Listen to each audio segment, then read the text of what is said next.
The daylight saving time is creating different waves of opinions among the general people. The government's decision to move forward the clock by 1 hour was welcomed by some people. Personally, I have benefited a lot from this initiative. A lot of electricity is saved due to this step. Overall, I think the country's electricity scenario will improve. I get out early in the morning and that helps me. While some people were forthright with their criticisms towards the decision and didn't support the action. I don't think the electricity situation has improved drastically. The load shedding problem is the same as it was before.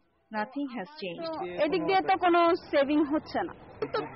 The government is saying the electricity situation has improved, but I don't think it has.